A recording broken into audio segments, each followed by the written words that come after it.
welcome to Thrive by the Rising Muse. I'm Veda. I'm Naty. And we are here to thrive. There are two voices inside most of us. One says, push harder, do better, be stronger, get it together. The other one says, baby, you're exhausted, you're hurting, you need grace, and you need to slow down. And most of us don't know which one to trust. Because we were raised on one extreme or on the other extreme. Either discipline without warmth or compassion without accountability. And neither one alone produces maturity. So today we're asking the uncomfortable question.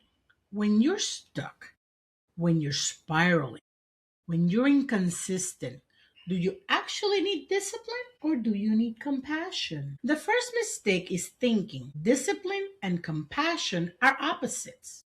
And they're not.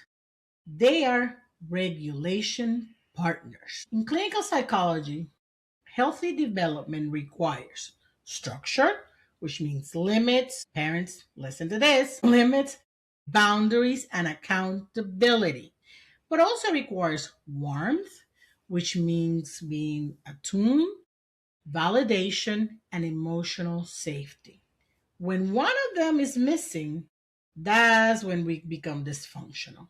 And this is basic attachment theory. See, when you have an authoritarian parent, high discipline, low warmth, or you have a permissive parent, high warmth, low discipline. Or you have the neglectful parent, low warmth, low discipline. Or you have the other type of authoritative, high warmth, high structure. Only one produces attachment. Authoritative, that's discipline plus compassion.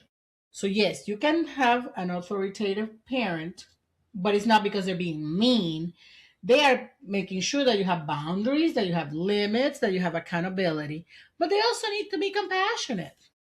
That was my mom. That was your mom? Yeah. She wanted to make sure we did the right thing. And we did it well. And she worked so hard, and then raising us. I'm not saying that she wasn't loving, but when all of a sudden one day you wake up and you got a teenage daughter and a preteen son, you grabbing hold and you trying to keep that grip on them. And it can be rough. But yeah, and today I appreciate how tough our mom was on us because it taught us. Here's the thing. I've only been a child once. Everybody just been a child once. But I don't know of a child that like they were parented, because I know I can provide limits, and I'm try to be very loving and warmth, and I'm always hugging and kissing and telling I love you. Always, yeah. But at the same time, there are days where he tells me, I don't like you and you're unfair. And I'm like, apparently I'm doing my job. I take that as a badge of honor. Yeah, because if he never tells you, I don't like what you're doing, you need to step back and say, I'm doing something wrong. Right. Because we want to do whatever we want to do. And you and your 5-year-old should not be the best of friends. Oh, no. Parenting is not being your child's friend. You are a parent. I didn't become friends with my mom until 15 years before she passed. I became friends with my mom, in adulthood and way past my 30s. And my grandma had to go because my grandma had all of my attention. I even told her, I believe that you had me, but you were a little too old when you had me, so you gave me to my mama for her to raise me. But I know you, my mama, and grandma said, okay, we're going to go with that. See, we all internalize how we were raised. Yeah. And if you had harsh caregivers, your inner voice tends to be more critical. If you had over-permissive caregivers, your inner voice lacks boundaries. You want to do everything you want to do because nobody told you no, and you want to keep doing that. Well, I wanted to do everything I wanted to do because I got tired of being told what not to do. Oh, I had that conversation the other day. He told me in the car, I'm tired of you telling me what to do. And I said, well, get used to it because this is just the beginning. This is only the beginning, but I had to explain, and this is the way I explained it. I said, you've only been here for 5 years. I've been here way longer than you. And it's my job to show you the ropes. Mm-hmm. That's how I put it. I need to show you where things are, how to behave in certain places, because you don't know this. You haven't been here long enough. I have to teach you how to act with people so that you can be successful when you get to where I am. So trust me, if you're tired of me bossing you around and telling you what to do, get very comfortable. Like my mom said, do you need a bigger chair? You want something to drink? Right, because this is just the beginning. If you had inconsistent caregivers, your inner voice is chaotic. Most adults are either self-punishing or self-excusing or self-abandoning. Rarely they're self-regulating. The Bible never separates discipline and compassion. Hebrews 12:6 says, the Lord disciplines the one he loves. Psalms 103:13 says, as a father has compassion, God does both. Jesus corrected Peter. Jesus restored Peter. Correction without rejection. Compassion without enabling. Many high achievers think, I just need to try harder. I've been there. You are there. Hey. But what they actually need is nervous system repair. I'm doing better. You still need a little repair, boo. You know, hey. Louise is in the shop right now. She need a little repair. That's her car. I'm a work in progress. It's not just a car, it's Cadillac. Well, it's your car, whatever it is. And you know when I'm going to be totally repaired? When I get to the presence of the Lord. Oh, this is a whole journey. Yeah. So those of us who need a system repair, sometimes we have burnout symptoms like brain fog. Yeah. Or procrastination, not because we don't want to do stuff, because we're so tired that we can't. Yeah. Emotional reactivity.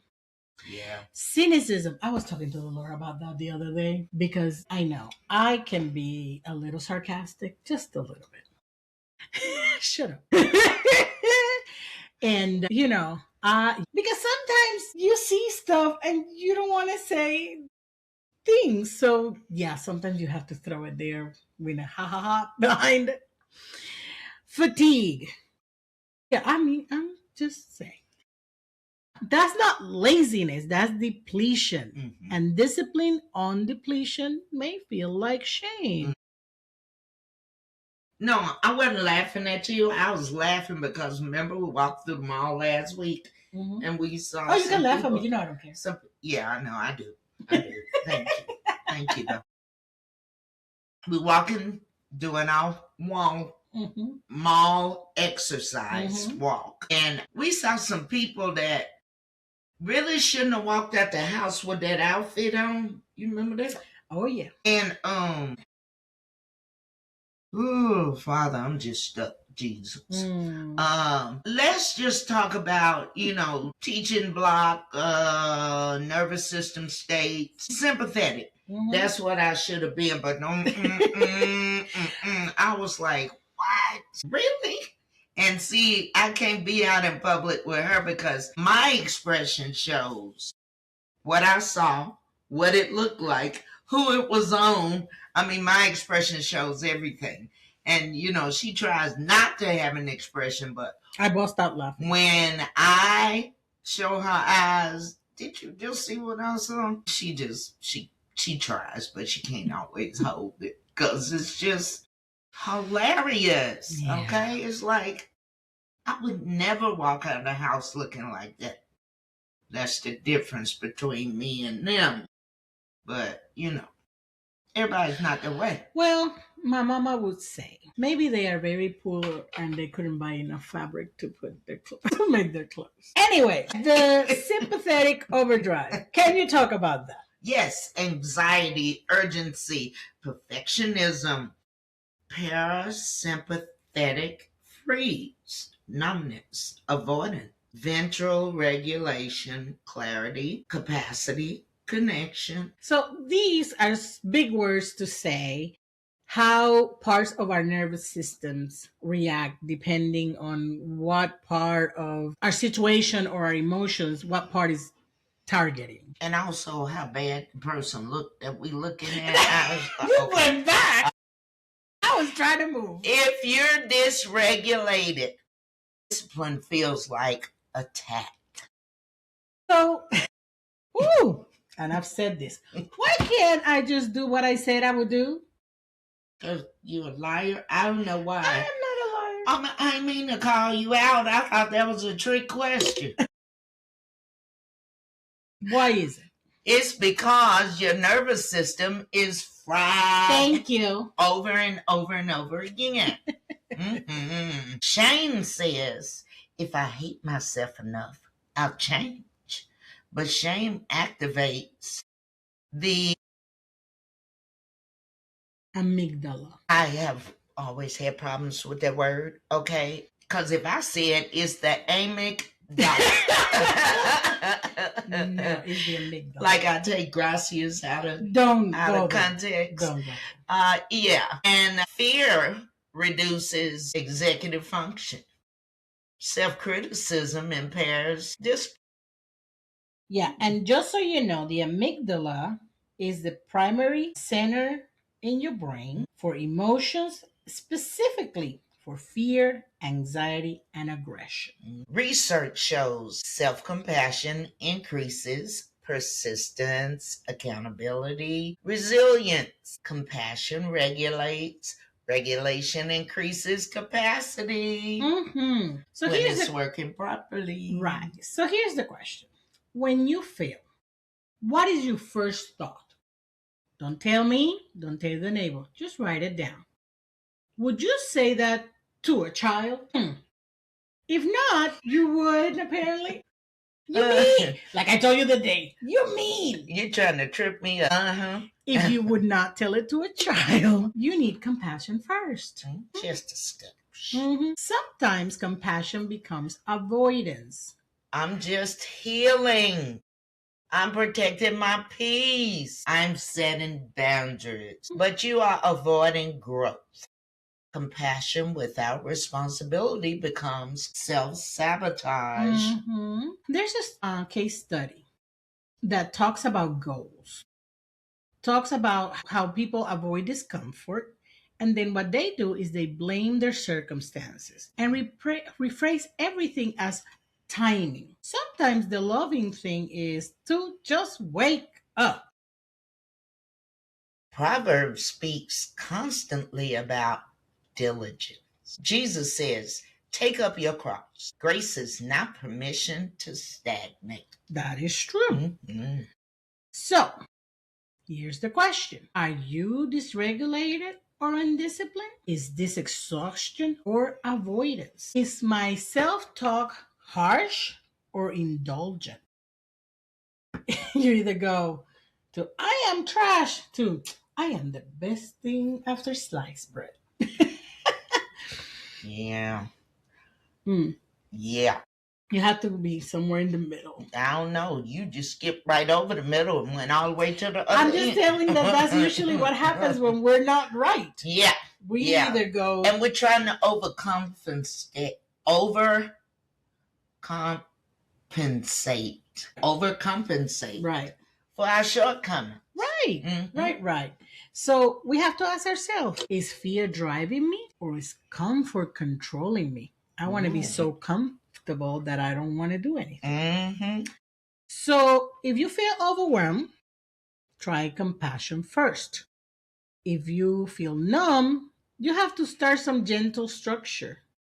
But if you're avoiding things, you need firm boundaries.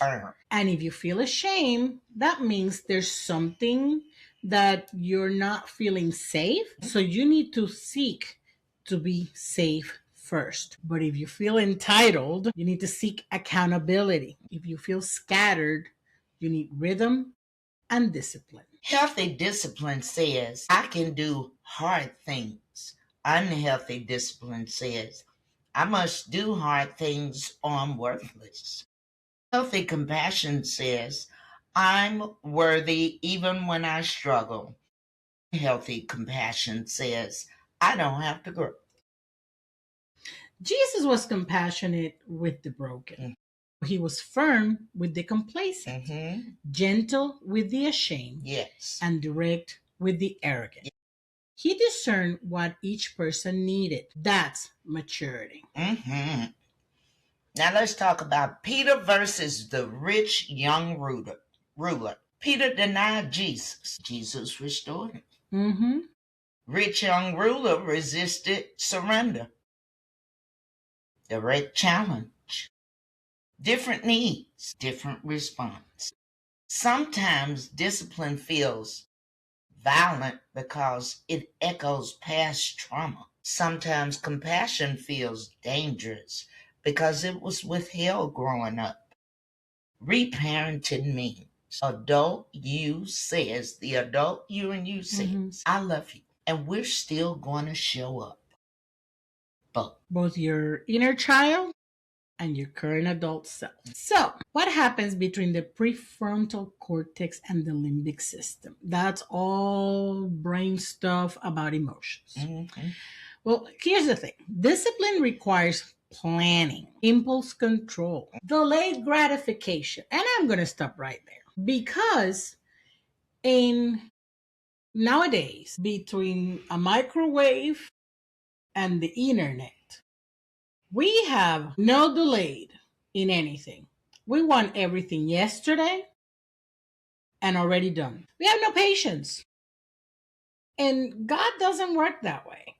We want the results. I want my money and I want it now. And that is not the way we're built. That's not the way we're supposed to be. So sometimes we have to get something worthy.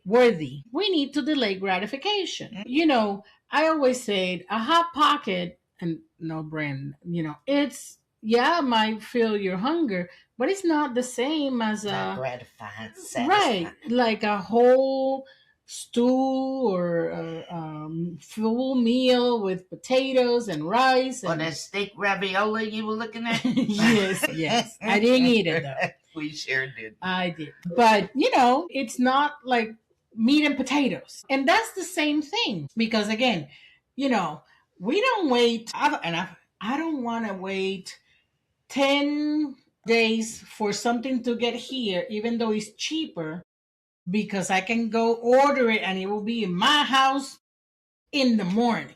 See, we got that drive-through mentality. Right. That's what I'm saying. Think about this. Before restaurants back in the day had the drive-through, and I think McDonald's was one of the first, if not the first. Before then, you had to actually go in, find a parking space, get out of the car, lock the door, and go in, find a table, sit down, look at the menu, order. But then when drive-through came, you place your order right there without getting out of the car. And they said, thank you, we'll meet you at the window. This is your price. You get to the window, you give them your cash or your card. You pay for it, boom. You're at the next window picking up your stuff. So we've gotten spoiled. Well, and right now, it's not even just food. It's everything. It's everything. Pharmacy, you pick up your medicine going to Girl, they send it in the mail to your house. You don't even have to leave the house for your medicine. And in groceries, they deliver them to your house. They sure do. Or you can order them and you go over there. And they'll bring them to your car. So we are not doing, and so we live in that world. And sometimes we want our trauma, our emotions to function the same way. And that's not realistic. That's not the way our brain was wired. We want, that's where aren't you over that yet? This is all news. You need to move on. Right. Okay. Right. Same thing with actually saying that's all news. How many times it's like, why are you still talking about that? 20 new things have happened. And because we are now also, I remember back in the day when the TV was shut off at 12. And you had... And that American flag, and the music was dun dun dun dun dun dun. Well, I'll tell you this. In Puerto Rico, which is where I grew up, you had not only the flag and the U.S. The music and the flag. Right. You had the Puerto Rico one, too. So we had the Puerto Rico flag and the national anthem. And then you had the American flag and the national anthem. And after that, all you heard was shh until next morning about... That's it, about 5 o'clock, 5-ish. I think it was later than that, but okay. Yeah, in here, it was about 5 o'clock. I think over there was because 6. I remember waking up. Grandma would watch the early news. Mm-hmm. So the stations, all of them, Right. came back on maybe about 5 a.m. Right, something like that. And in the middle of that, now you don't do that. Now you have not only TV 24 hours a day, you have a gazillion channels to pick from. Oh my God, so many channels. And then you say, I'm bored. I can't find something to watch on TV. For real? But then think about this. When I was growing up, we had 4 channels. Mm-hmm. And you were the remote? And I was the remote. Because I was the remote. My brother and I were the remotes. Yeah. We would stand by the TV and Mom said, turn to channel 6. Did you ever have to do it with some pliers? Oh, honey, yes. Yes. And the antenna was a big coat hanger. Yes, Hello, ma'am. somebody. And I'm not the only one. And some foil. If that's what you needed. I don't know what the foil did, but we sometimes people believe that the foil brought in better reception. There you go. Less graininess. Yes. Okay? But now we're so spoiled. Yep. We can watch TV 24/7. And there are televisions that you have multiple screens at the same time.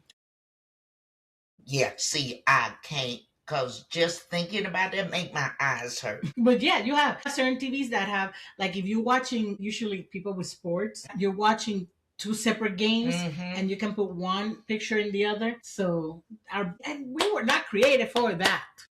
But like I said, the problem with all that, I'm not denigrating technology or downing technology, but the problem is we expect that our feelings, that our processing and emotions and processing information in our brain is supposed to be the same way. And that is not the way we create it. And sometimes we have to delay gratification because we have to work through some things to get to the other point. So also know that compassion regulates a threat response, cortisol spikes, and shame spirals.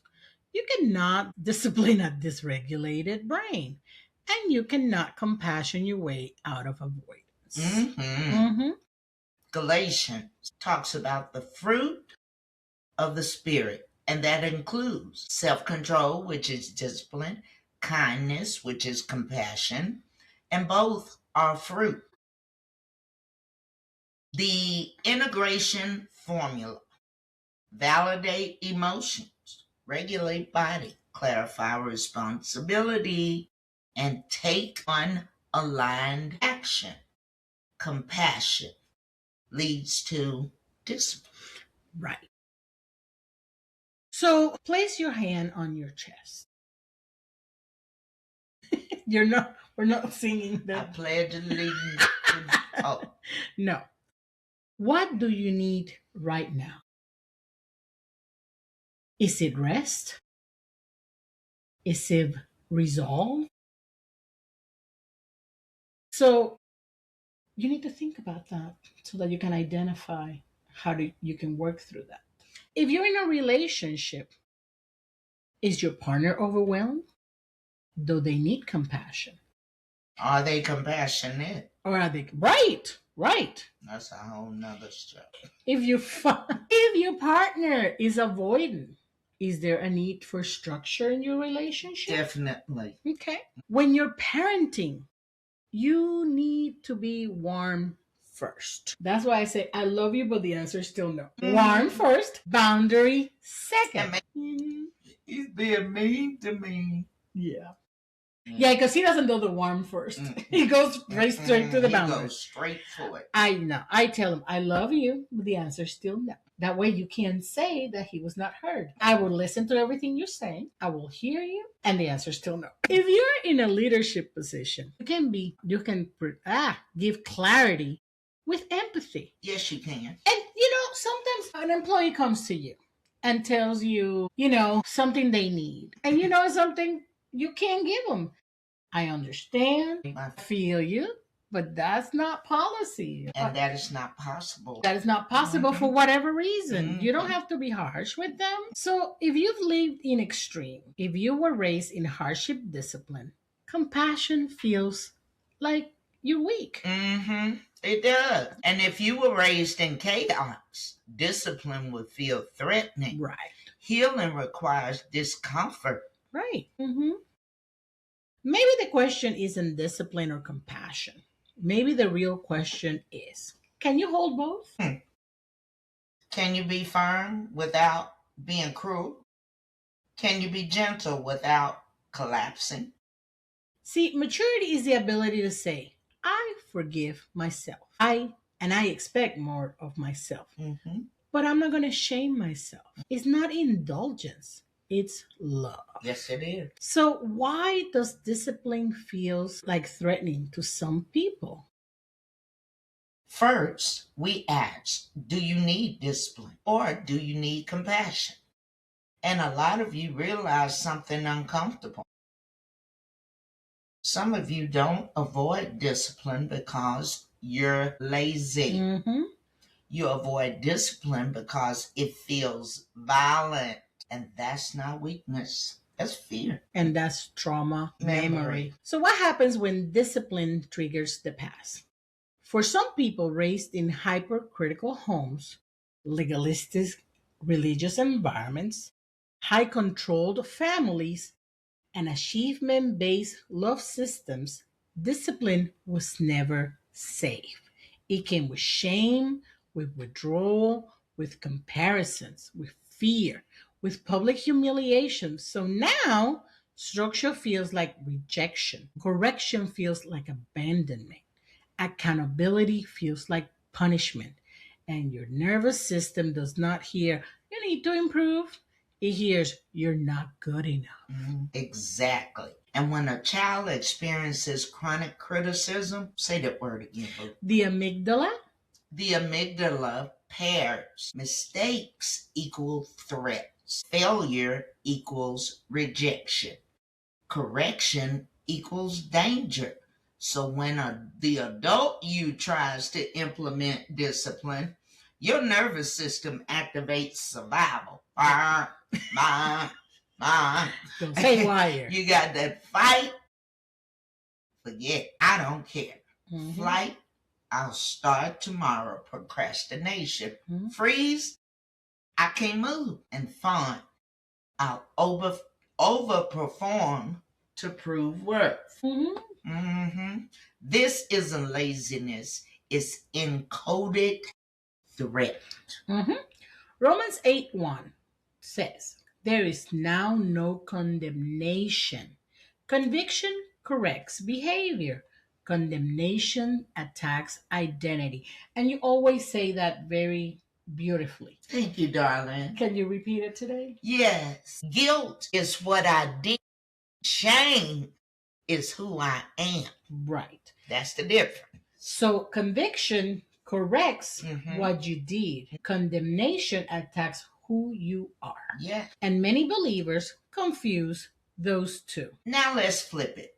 Some of you grow up in chaos, no structure, no accountability, no emotional modeling. So you learn self-soothing without self-direction. And now compassion becomes escape. You say, I'm overwhelmed, but you've been overwhelmed for 5 years. Yeah. You might have to try to do some stuff here. Yeah. At some point, compassion without action becomes self-betrayal. There's some people that do avoiding coping strategies, and that includes spiritual bypassing. God knows my heart. I remember I had a coworker.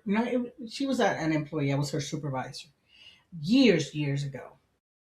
She was she used to go to church. She was a Christian. That's between her and God.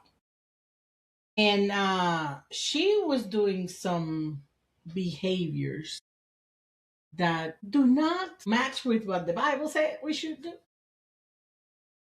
And the Bible says, I love that scripture in Matthew. If you see your brothers sin, you pull them out to the side. If they don't, then you bring somebody else. Otherwise, bring them from the church. Okay. So we were not in church; we were in work. So, and I was gentle in the way that I was. Wait a minute, I was in the way I approached her. I I told her, I know you go to church every Sunday. You're even in ministry in church. She was in the dance team or something to that effect.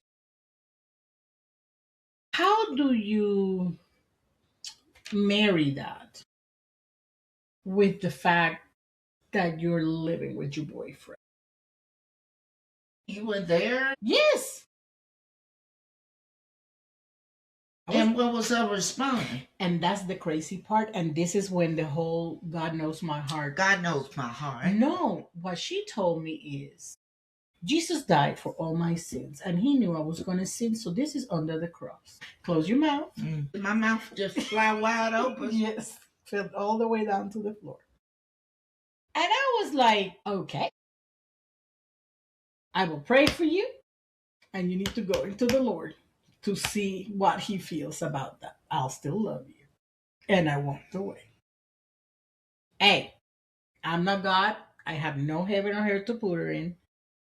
I was not judging her. I was trying to bring awareness. And like I said, I was very gentle. I said, you do this, you do that. I know you talk about the Lord a lot, but you're living with your boyfriend. And, you know, that's not something that the Bible. That's like somebody talking Jesus from the time their eyes open to the time it close at night, and they end up stealing from family. This hypothetical. All right, let me get back to what we were talking about. So sometimes, which is what we're talking about, when you are not holding yourself accountable, you're trying to, oh, Jesus knows who I am. We have our own relationship. God knows my heart. Yeah, we have our own relationship. Do endless journaling, but without change. You consume content. You watch every podcast, every show. You don't never change from a Christian channel.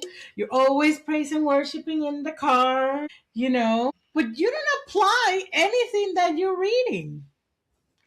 And you're waiting for motivation. And you living with your boyfriend too? Well, that was the story that, yes, but that was not the only thing, Other people do other stuff. And compassion says, you're struggling. But discipleship, you're hearing all these messages. How about we do something about it? Because let me talk about myself. So, and now that we've been talking about our being healthier journey, I remember 3 or 4 years ago when I was still in corporate America and I had health insurance. They put me in a program for weight loss. And they said, we're going to put you with a nutritionist. I said, don't waste your money because I know what I need to do. I just don't do it. She said, no, well, let's do it. Okay. So I had my appointment with the nutritionist and I was cutting her off because every time she asked, yeah, I know I need to do A, B, C, D. And yes, I know I need to do, and I know that I'm supposed to eat this. And I know I should substitute this for that. She said, why did they make you an appointment with me? I said, I told the coordinator not to waste your time. She said, I'm not trying to be rude. I know this. I have studied and researched how I'm supposed to eat, what I'm supposed to do. I'm just not doing it. I just need to get off my rear and do it. Which now I got off my rear and I'm doing it. Kind of the same thing. You read all these devotionals, and you go to church all the time, and you praise and worship, Ain't and nobody beat you speaking in them tongues. right, and you're in ministry, but then your life is a mess because I'm struggling. The Lord knows, and I'm waiting for Him to just work a miracle in me. No, you need to get off your butt and do what you already know that you need to do, because you've read the Bible 20 times from cover to cover. So you know what the Bible says that you're supposed to do. So there you go. James 2 says, faith without works is dead. Not because grace isn't real, but because growth requires participation. Hello. Was it you that were saying yesterday that if you dress as Serena Williams doesn't mean you can be in a tennis match? Just because I dress like Serena Williams does not mean that I am a tennis pro. Right. We just wear the same outfit. Right. That's it. So if you're not participating in your healing, it's not coming, baby, because you're watching from the sidelines. Yes. You're not working it. And you know how you ask people, are you saved? And they say, well, yeah, I went to church with my mom and my grandma. They pray for me. Baby, are you saved? Do you have a relationship? We cannot live and go to heaven off of our ancestors' faith. Now, their faith can pray us into, okay, can lead them to be an example that people want to follow, okay? But no, you're going to have to do your own work. I'll tell you this. This is how I came back to the Lord. Because I got saved in 1995, and I was living what I thought it was a decent Christian life. And then I fell off, and I fell off. And in 2008... What do you mean you fell off? What you fall from? I got divorced.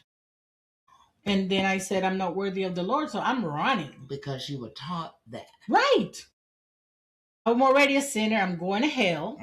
So why try? No need to even try. Right. But then they did this. Oh, Lord. This play at the church. It was called Final Destination. It was talking about how you can come back to the Lord, that He always is waiting for you. But one of the things that, again, I was married again at that point, into this last marriage that ended in 2010. And that's when I was struggling with that whole, and my house will serve the Lord.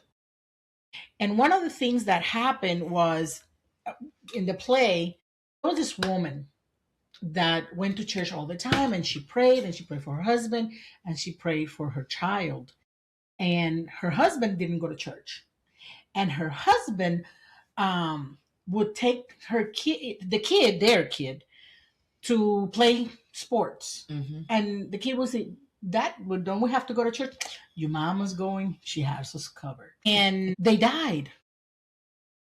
And when they got to the presence of the Lord told them, she's saved. You never came over. I don't know who you are. And then the other one was like, well, it was my dad. You grown man. You were already in your 20s. Your mama taught you better. You chose to listen to your dad and go play sports because that was fun, instead of going with your mama to church. That's on you. And I was like, ooh. And not just going to church, because there are people that's been in church for 100 years, and they gonna bust hell wide open with gasoline jaws on, okay? Please forgive me. Yeah, so they didn't have a relationship with God. You see, this woman did have the relationship with God. But that was one of the things. And he was like, okay, so no matter what I do, He still loves me and He wants me back. I'm here. And I came back and haven't left the house since. So, many believers operate on the performance Christianity. If I pray enough, if I fast enough. Let me tell you something about fast. If your heart ain't right, you're just being hungry. That's it. You just stopping yourself for, for no reason. If I serve enough. Look, If you don't have a relationship with God, opening and closing the doors of the church ain't gonna do it for you. God will approve me. That's not devotion. That's anxiety. Perfectionism is a trauma adaptation. It attempts to control. It controls rejection, uncertainty, criticism, shame. It feels like discipline, but it's fear in disguise. So, what are the signs that you're operating from fear based discipline? You can't rest without guilt. You overcommit. You panic when you fall short. You compare constantly. You apologize excessively. That's not self control, that's hypervigilance. And that's a part of anxiety. That used to be me. That used to be me. That used to be Absolutely. Me. Absolutely. Could never say no, especially if it was church related, because I can disappoint the Lord, and I apologize all the time because I needed to be the bigger person and apologize. And I compare my life to social media. See, these people got it together. What is wrong with me? Yeah, especially if they were Christians. What is wrong with my relationship? I used to panic when I fell short, too. Oh yeah, the Lord's not going to love me no more. Withdrew.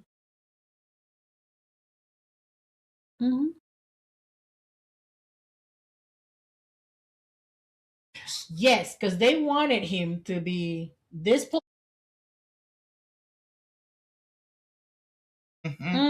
Yeah. He was obedient. He wasn't frantic. I gotta heal everybody that I see.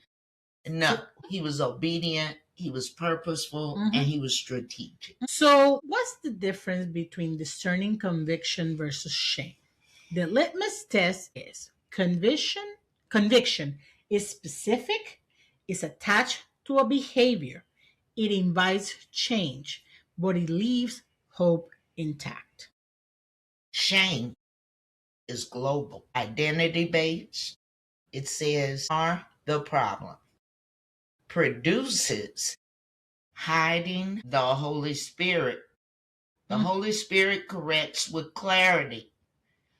And the inner critic attacks without mercy. So here's the question. When you miss the mark, does your internal voice says you messed up, or it tells you you're a mess? That distinction changes everything. Yes, from what I did to who I am. We gotta know. Right. This is where we go deep. Sanctification is not just spiritual, it's neurological rewiring. So the brain science says repeated compassionate self-talk strengthen the prefrontal regulation. Now those are big words. The front of your head is where the prefrontal cortex is. That's where your decision making part of the brain is. But if you repeat shame based thinking, then that strengthens threat circuits. Neuroplasticity means that the voice you practice the most is the one that you live with. So what should you do? Step one, notice dysregulation. In other words, when you're all over the place. Step two, regulate body, meaning breathing and grounding yourself. Step three, offer compassion. Step four, take one structured action. Always in that order. Compassion stabilizes, discipline mobilizes. So, what happens when you've lived too long in one extreme? If you've lived in harsh discipline, you need emotional permission for self forgiveness. And you have to practice that because you're not used to it. You need to rest without productivity, which is something I am still learning to do. Because, and you know this, I lay down in my bed and my body's in the bed, but my brain is still working. And I am learning just very recently to wait a minute, I just need some rest, period. My brain doesn't need to be productive while I'm trying to rest. And you have to relearn joy. Yes. Mm-hmm. Yes. Relearning joy. Mm-hmm. If you've lived in excess compassion, you need deadlines, public accountability, clear metrics, tolerating discomfort. So if you were allowed to do everything you wanted, you need to rein that self in. Exactly. Maturity sounds like I understand why this is hard, but I'm still responsible. Both statements have to coexist. So, how do we manage that in certain relationships? How about in marriage? If both partners use harsh discipline, you get criticism wars. If both use excessive compassion, you get stagnation. Healthy couples say, I love you and this needs to change. And hear me out. I think if you do the too compassionate part, which is basically no boundaries, you're promoting resentment. Because even if you're like, it's okay. At some point, it's not okay. And I've been pissed at you for years. So you're not working through the problem. You're basically avoiding it. So what happens in parenting? Secure children need warmth first, structure second, compassion regulates, and boundaries stabilize. I love you, but the answer is still no. No, I really love you, and I think this is not what you should be doing. You are not going to go to whatever because it's not a safe place for you because I love you. So Jesus caught the woman in the well in adultery. Neither do I condemn you, he said, compassion, but go and sin no more. Discipline. Both in one sentence. That's divine integration. Discipline without compassion creates anxiety.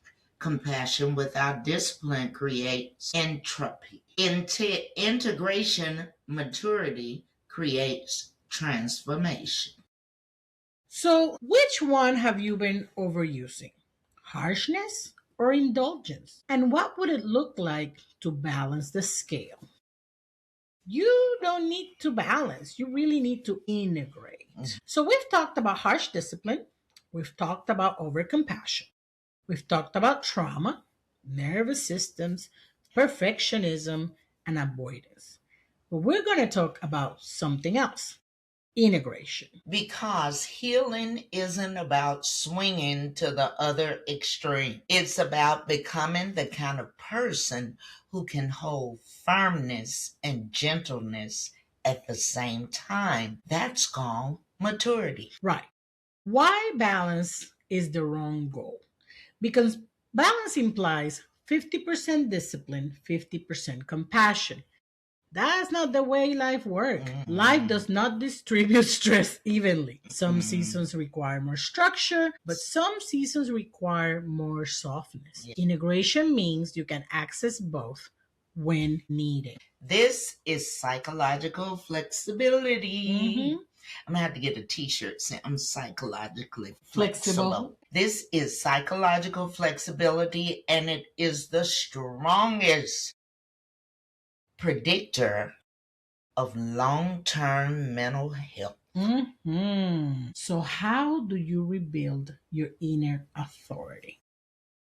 Many adults don't trust themselves. If you grew with controlling parents, inconsistent discipline, religious legalism, or emotional neglect, you either rebel against authority or you submit compulsively to it. Both indicate a fractured internal authority.